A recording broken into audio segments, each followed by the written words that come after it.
My family. Hijacked my vacation, but I had a secret escape plan. Hey everyone, thanks for tuning in. Today I need some serious perspective and advice on a family situation that's been brewing for decades. This is a long one, so grab a snack. Though I grew up in what looked like a typical suburban Massachusetts family, I've always struggled with one particular dynamic. My older sister Kate, who's 42, has always been the golden child. Our house was practically a shrine to Kate. Every wall showcased her achievements, and every conversation revolved around her. I vividly remember my 10th birthday. My parents were so caught up preparing for Kate's college interviews that they forgot to buy me a cake. They even tried to pass off Kate's leftover graduation cake, still sporting her name, as my birthday cake. As I got older, Kate's accomplishments overshadowed every major event in my life. When I made the honor roll in middle school, my parents barely noticed because Kate had just been accepted to the debate team. When I won a local painting competition in high school, they couldn't attend the ceremony because Kate needed to tour a college campus. I quickly learned that sharing my achievements would only get a brief, "That's nice, dear," before the conversation swung back to Kate. So, I learned to celebrate my wins quietly in my room. Even our belongings reflected our family's priorities. Kate's room was always filled with the latest gadgets, stylish clothes, and everything she needed for her endless extracurriculars. My room, on the other hand, was a collection of hand-me-downs. When I wanted to take music lessons, I was given Kate's abandoned violin. It was too big for me. And when I asked for a properly sized one, my mom replied, "We already spent so much on Kate's piano lessons this year." This trend continued all through high school. I had to rely on library books for my studies while Kate received private SAT tutoring. My parents even took out a loan to buy her a car for college, while I was told to take the bus when I needed a ride. Every financial decision, every family discussion, and every holiday revolved around Kate's wants and needs. College, career, and Kate's wedding, the golden child dynasty. Continues college was particularly tough. With my parents' full financial backing, Kate earned her degree from a prestigious university. When it was my turn, they could only cover half my tuition at a public school. "We're still paying off Kate's student loans," they explained. "You'll have to figure out the rest." To make ends meet, I worked 2 part-time jobs, often falling asleep over my textbooks. Meanwhile, Kate was starting her career in a position my parents had helped her secure through their connections. 7 years ago, Kate got married, and if things could get worse, they did. For a whole year, our family's entire focus was on her wedding. My parents took out another loan for her dream wedding, a designer gown, a lavish venue, over 300 guests. I remember overhearing them in the kitchen one evening, insisting that nothing was too good for Kate's special day, and of course I was her maid of honor. I was expected to coordinate bridal showers, plan a huge bachelorette party, and handle any small emergencies that came up. When I expressed how stressed I was juggling all this with my full-time job, my mother just said, "Don't be selfish, Elizabeth. This is your sister's special time." The twins and the babysitter trap. Then came the twins. My parents were overjoyed when Kate announced she was expecting. Even though they were still paying off the wedding loan, they helped with the down payment on a house close to them. I watched them spend their retirement money they claimed they couldn't access, when I needed help with college, on this house. When they signed the papers, they just said, "This is different. This is for our grandchildren." And who became the default babysitter? Me, of course. It started as occasional requests. "Elizabeth, can you watch the boys for a few hours?" Soon, it became a weekly ritual, then extended to evenings whenever they had appointments. My parents fully supported this arrangement, saying, "This is what family does." Kate and her husband Jack assumed I'd always be available. I do love the twins, who are now active 7-year-olds, but this routine is draining. Every weekend, Kate just drops them off, usually with some excuse about me time or essential errands. The boys run wild, turning my small apartment into a disaster zone. When I try to set boundaries or ask for advance notice, Kate starts crying about how overwhelmed she is, and my parents scold me for not being supportive. I've worked incredibly hard to establish myself in the marketing industry. I recently received a promotion offer that would mean longer hours and more travel. When I brought this up during a family dinner, hoping for some congratulations, my mom remarked, "But what about the twins? Your sister needs you here." Kate added, "You can't take that job, Elizabeth. Who will help me with the boys?" It's like my time, my career, and my life are completely irrelevant. My dad just says, "Family should come first, Elizabeth." And my mother always chimes in, "Your sister has 2 kids to look after. You don't know what really tired means."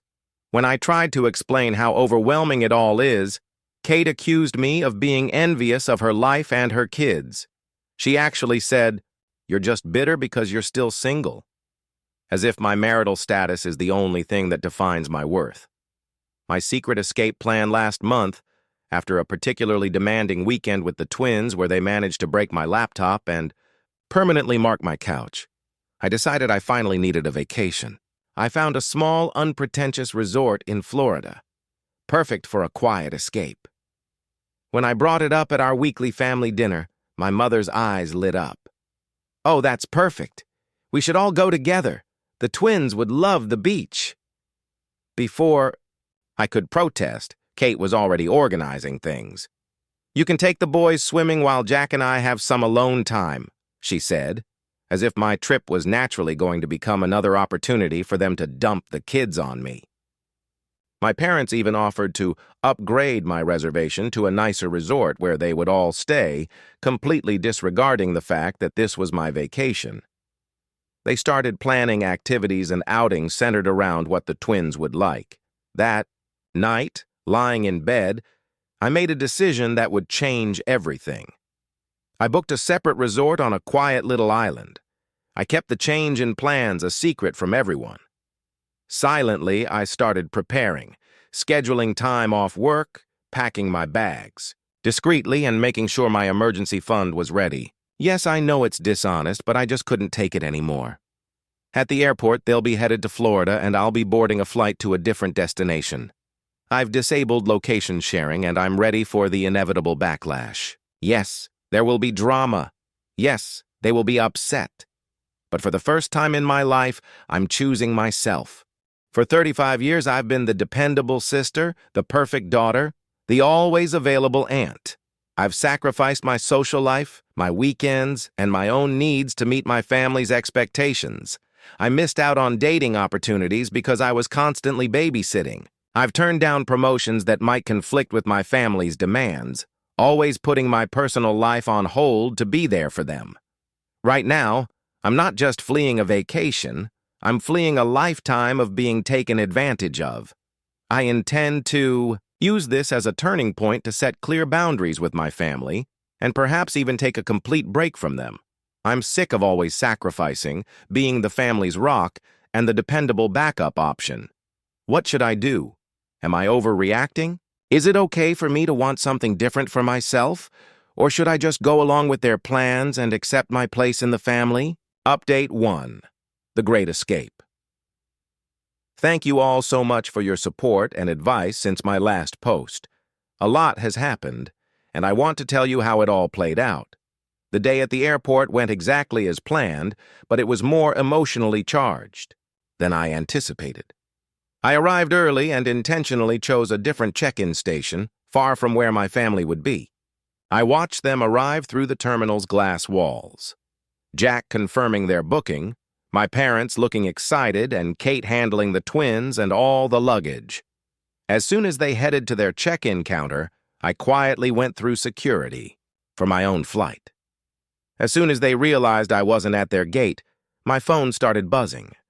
First, bewildered texts. "Where are you? We're at gate B12. Then anxious ones. "Are you okay, Elizabeth? Has something happened?" And finally, furious ones. "How could you do this to us? The boys are in tears."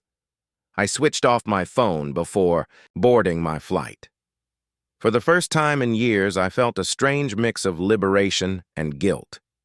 I'd lived with that guilt for most of my life, but the freedom, it was exhilarating, and it was new. The small island where my resort was located was nothing like the crowded tourist destination they were headed to. The moment I stepped onto the beach, years of strain seemed to vanish. No twins to babysit, no family problems to manage, no schedule to adhere to. Just the ocean, me, and complete freedom. A new kind of freedom. The first 2 days were actually tough. I kept checking the time, thinking, the twins would be eating lunch now, or Kate would typically need help with bedtime at this hour. It's hard to break decades of ingrained behavior, but something shifted on the third day. I tried things I'd always wanted to do, but never had time for. I loved every minute of my silly yet fun surfing lesson. I made friends with a group of solo travelers when I joined a beachside yoga class.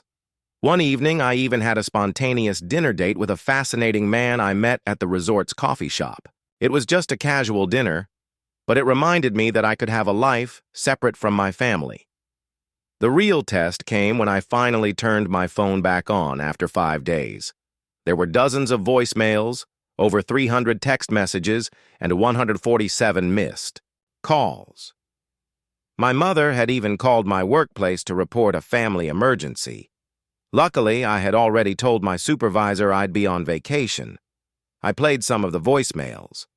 My mother's tone shifted from concern to rage to manipulation. Elizabeth, how could you leave your family like this? The twins are inconsolable. Is this how we raised you? Kate's messages were even worse. You've ruined everything. The boys keep asking for Aunt Lizzie. Jack had to cut his meetings short because I can't handle them by myself. But one message struck a different chord. It was from my father, and for once he sounded unsure. Elizabeth, please, just let us know you're safe. I don't understand what's happening. I had never heard him speak to me without instantly defending Kate or pressuring me to do more. I sent just one text to our family group chat. I'm safe and having a great vacation. I'll get in touch when I'm back. Please give me space. Then I muted the conversation and resumed talking to myself. The next 5 days were life-changing. Instead of reading bedtime stories to the twins, I read 3 novels. Every evening, instead of rushing home to help with baths and sleep, I watched the sunset. I even started journaling to process years of suppressed emotions. Last night, I had dinner at a small beachside eatery. When the older waitress saw I was alone, she asked if I was enjoying my solitude. After I gave her a brief explanation of my situation, she said something that really stuck with me. Family is vital, honey, but not at the expense of your own well-being. Sometimes putting yourself first is the boldest thing you can do. Setting. Boundaries and reclaiming. My life, when I got home, I didn't go straight to my apartment. To give myself time to prepare for the inevitable confrontation, I booked a hotel room for 2 nights. During this time, I updated my work emergency contacts, changed the locks on my doors, and most importantly, put my boundaries in writing. My family found out I was back when I accidentally liked a coworker's social media post. Within hours, my mother and Kate were at my apartment building, constantly buzzing my intercom. I watched them from my hotel room window across the street, feeling strangely detached from their dramatic performance. Tomorrow, I'm going to confront them at a neutral coffee shop, not my apartment. I know it won't be easy, but I've prepared what I want to say. My hands tremble when I think about it, but for the first time in my life, I'm choosing myself. And I know I'm doing the right thing, despite the worry, the guilt, and the drama that will undoubtedly ensue. I'll provide another update after my talk with my family. Thank you, Reddit, for giving me the confidence to take this first step toward independence. Update 2. The coffee shop confrontation. As scheduled, my family and I met at the coffee shop, and it was even more heated than I anticipated. Here's what happened. The encounter started politely enough. I got there early and sat at a corner table where I could see both the front door and the emergency exit, a habit I'd formed from years of expecting family drama. My hands were shaking so much I could barely hold my coffee cup. My parents, Kate and surprisingly Jack, all showed up together. I was relieved the twins weren't there. Before they could launch into their planned speeches, I raised my hand and said what I had practiced. I'm establishing boundaries, and they're non-negotiable. The next 2 hours were a masterclass in emotional manipulation. Kate started crying, describing how my absence had traumatized the twins. My mom tried to guilt-trip me. After all we've done for you. Unexpectedly, Jack tried to mediate, offering a compromise where I would only see the kids every other weekend. My dad mostly sat quietly, looking uneasy. The pivotal moment came, when Kate declared, "You're being selfish. Family means sacrifice." Something inside me snapped.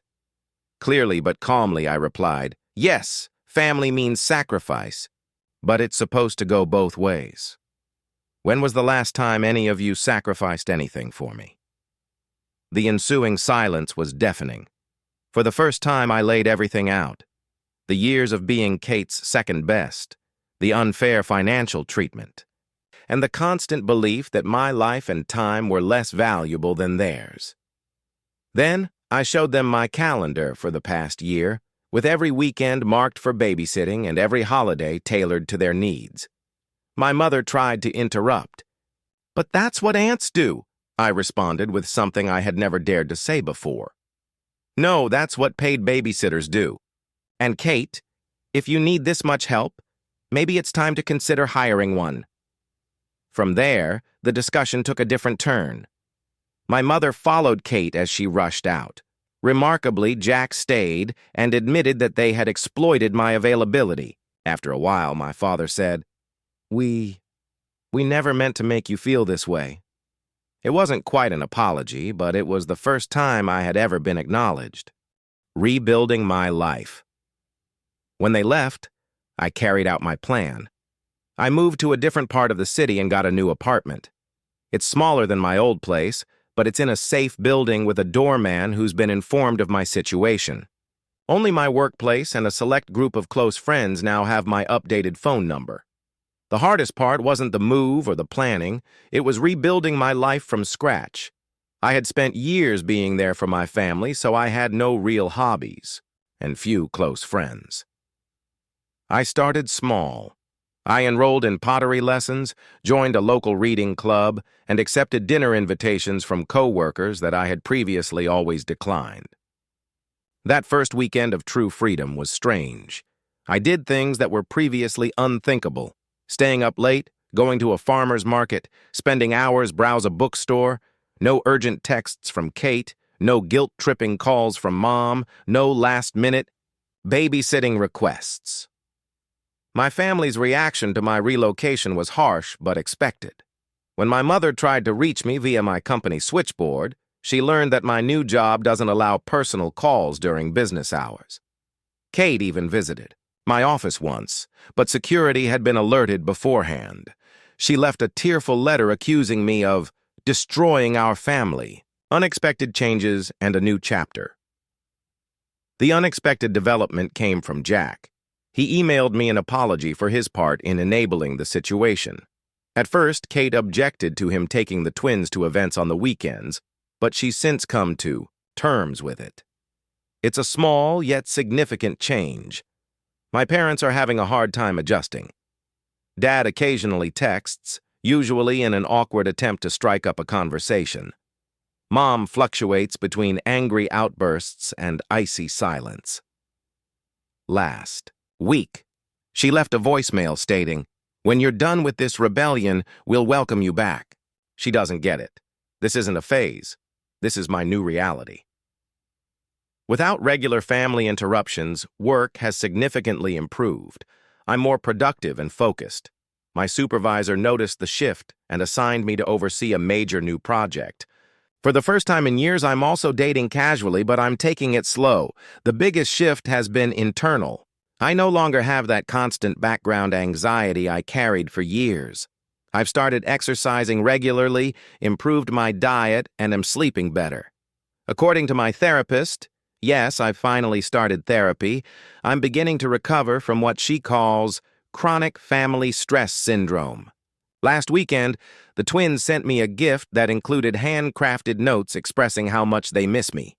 While it was bittersweet, I remained resolute. I carefully wrote them back, letting them know that although I love them, I need some time to look after myself. I had to write it, even though Kate is unlikely to read it to them. There's a lightness about you now. You look years younger, an old acquaintance of mine observed when I ran into her yesterday. She's right. I feel lighter. Despite the angry texts, the emotional manipulation attempts, and the guilt that still surfaces, I feel more liberated. I'm discovering that true family love isn't supposed to feel like a prison sentence. It involves respect for personal space, acknowledgement of one's own needs, and reciprocal assistance, rather than just one-sided sacrifice. My new apartment will be 1 month old next week. For the first time, I'm daring to throw a small housewarming celebration. Just a few friends from pottery class, book club, and work. No expectations, no drama, no family, just individuals who embrace me for who I am. I'll provide another update soon. Thank you, Reddit, for giving me the confidence to make a life shift. Update 3. A new beginning. It has been a life-changing 3 months, and I want to tell you how it has all come together. The confrontation I had been dreading and anticipating finally arrived last week. My father unexpectedly showed up at my workplace. His approach was different from Kate's emotional manipulations or my mother's past frantic attempts. When he asked if we could have lunch together, he was composed, even resigned. We met at a peaceful eatery close to my workplace. For the first time in my life, he truly saw me as his daughter, not as Kate's sister or the family's fallback option. "You look healthy," he remarked, surprised. "Happier." The observation hung between us, heavy with the realization that he hadn't seen my discontent for years. He told me the family had presented him with a proposal. They were prepared to make concessions if I agreed to take back my place in the family. "You could have every other weekend off," he continued. "They'd even pay for your time with the twins, as if monetizing the obligation would make it more appealing." The turning point, as I looked at him across the table, I realized they still didn't understand. They didn't view my independence as a basic right, but rather as a bargaining chip. "Dad," I replied, "I'm not negotiating my freedom. I'm living it." The conversation that followed was the most candid one I've ever had with my father. I described how their constant focus on Kate had impacted me, both emotionally and practically. I told him about forgotten memories, overlooked dreams, ignored accomplishments, and neglected birthdays. His reaction was surprising. He sat for a long time in silence, not making the usual defenses of their decisions. At last, he said, "We thought we were doing what was best for the family. We never saw how much we were hurting you." While that wasn't quite an apology, it was the first time I had ever been truly acknowledged. The true turning point came when he asked about my new life. For the first time, he listened as I talked about my pottery lessons, my job advancement, and the new friends I had made. I even showed him pictures of a vase I had made. It wasn't perfect, but it was mine. I was shocked by what he said next. "You seem to have built a good life for yourself without us." The recognition and the grief in his voice were genuine. At the end of lunch, we agreed that nothing would ever be the same again. As he said goodbye, he gave me my first sincere hug in years. "I hope someday we can be part of your life again," he said, "but on different terms." The aftermath and my new reality, that exchange seemed to trigger a final round of family strife. After learning of our lunch, my mother began a fresh round of emotional attacks. She's been telling family members that I need an intervention because I'm having a breakdown. Kate, feeling betrayed by our father's acceptance of my choices, has been making passive-aggressive remarks about selfish sisters and broken families on social media. The difference is that none of it impacts me the way it used to. My new life has given me a perspective I didn't have before. Their actions to me are an attempt to maintain control over someone who has finally found her freedom. My new apartment truly feels like home now. My pottery creations and photos of my chosen family, friends who value my independence and respect boundaries, adorn the walls. At work, I've started mentoring my less experienced coworkers, ending the vicious cycle of toxic support that had long ensnared me. My relationship with time has changed the most. I get to spend my weekends any way I want. I've started learning Spanish, joined a local hiking group, and even started dating someone who respects and values my limits. For the first time, I'm creating a life that is true to who I am, rather than what my family demands of me. Last Sunday, the twins sent me a homemade card, clearly written under supervision. It was filled with regrettable statements about how much they miss their aunt. This would have previously sent me into a downward spiral of uncertainty and remorse. Instead, I responded with a tender yet strong letter stating that although I may not be as involved in their everyday life, my love for them hasn't changed, and that sometimes adults need to look out for themselves. My therapist says I'm exhibiting what she calls post-traumatic growth, not just moving past the past, but creating something more robust and wholesome in its place. She has helped me realize that I am not responsible for resolving the dysfunction in my family. Looking forward, the most recent development happened yesterday. Jack, Kate's husband, contacted me to let me know that my stance has caused changes in their home, not to place blame on me. They've finally hired part-time help for the twins, and he's become a more involved parent. Jack believes it's better for everyone, but Kate is having trouble adjusting. As I write this final update, I'm sitting in my home office, getting ready for a business trip next week, something I could never have done in my previous life. A framed quote that speaks to my journey sits on the wall behind my desk. Sometimes the bravest thing you can do is set yourself free. I want to express my gratitude to everyone who supported me and followed my story. You gave me the confidence to make my own decisions.